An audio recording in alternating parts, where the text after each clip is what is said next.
தோழர்களே காலை வணக்கம். இது அரை டைம் வேலை செய்வதற்கான நாள் ஒன்று. ஒரு பிசினஸ் ஸ்டார்ட் பண்றதுக்கு நம்ம பார்ட் டைமா சம்பாரிச்சு காசு சேர்த்து வைக்க போறோம்னு சொல்லியிருந்தேன். பட் அதுல ஒரு மண்ட சிக்கல். நம்மளுக்கு பார்ட் டைம் வேலை செய்ய ஒரு 2 சக்கரம் தேவைப்படுது. அதனால நம்ம காலேஜ்ல இருக்கிற நம்ம ப்ரொட்டகனிஸ்ட் நண்பர்கிட்ட ஒரு ஹெல்ப் கேட்டிருந்தேன். சரி காலேஜ் வா பாத்துக்கலான்ட்டாரு.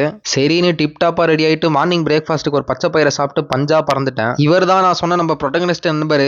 போன உடனே நம்ம 2 சக்கரம் மேட்டர் என்னாச்சுன்னு கேட்டேன். டக்குன்னு சாவி எடுத்து கையில கொடுத்துட்டு வாழ்க வளமுடன் பி அசில் அப்படின்ட்டாரு. சரி நான் அவருக்கு ஒரு அன்பளிப்பை கொடுத்துட்டு வீட்டுக்கு வரட்டின்னு வந்துட்டேன். வந்ததும் நம்ம மீல்ஸ்க்கான ஏற்பாடை முடிச்சுட்டு வெரைட்டியா ஒரு வெட்டினேன். எங்கடா திருப்பி வரட்டின்னு கிளம்பிட்டேன்னு கேட்டீங்கன்னா, ஆரம்பத்திலேயே சொன்ன மாதிரி அரை டைம் வேலைக்கான நேரம் வந்துருச்சு. சரின்னு முருகரை வேண்டின்னு வண்டியை முறுக்கின்னு கிளம்பிட்டேன். ஒரு மணி நேரம் வேலை விறுவிறுப்பா போச்சு. ஆனா இது யார் காதல கேட்டுச்சா என்னமோ தெரியல. அடுத்த 1 மணி நேரத்துல இந்த கௌசிக் குறுக்க வந்துட்டான். சரி வந்தவன் சீக்கிரமா போனானா, அடின்னு 2000 கிளிகிற வரைக்கும் அடிச்சான். அப்புறம் எப்படியோ ஒரு 10 நிமிஷம் கழிச்சு மழை பாஸ் ஆச்சு. போனவன் திருப்பி 1 மணி நேரத்திலேயே வந்தான். சரி திருப்பி போவான்னு பார்த்தா திருப்பி 1 மணி நேரத்துல வரான். அதனால தெரிஞ்சிடுச்சு இன்னைக்கு எவ்வளவு முட்டி போட்டு ஓட்டினாலும் 300 ரூபாய் தாண்டாதுன்னு சொல்லி முடிவு பண்ணி வீட்டுக்கு வந்துட்டேன். வரும்போதே டிப்ரெஷன் உச்சத்துல இருந்தேன். சரி நேத்து போட்ட வீடியோஸ் என்ன நிலைமையில இருக்குன்னு சொல்லிட்டு உள்ள வந்து பார்த்தேன். ஆனா சர்ப்ரைஸ் ஆகிற விஷயமா நேத்து செம சப்போர்ட் இருந்துச்சு. சரி இவ்வளவு சப்போர்ட் இருக்கும்போது நம்மளுக்கு எதுக்கு டிப்ரெஷனை தூக்கி டஸ்ட்பின்ல போட்டு வந்துட்டேன். நான் சொன்ன மாதிரியே முக்கி 300 ரூபாய் தான் வந்துச்சு. It's okay. சரி நான் அதை தூக்கி ரெஜிஸ்டர் பண்ணிட்டு இன்னைக்கான ஷட்டரை க்ளோஸ் பண்ணிட்டேன். Beach chill and follow the boy அசில். Good night.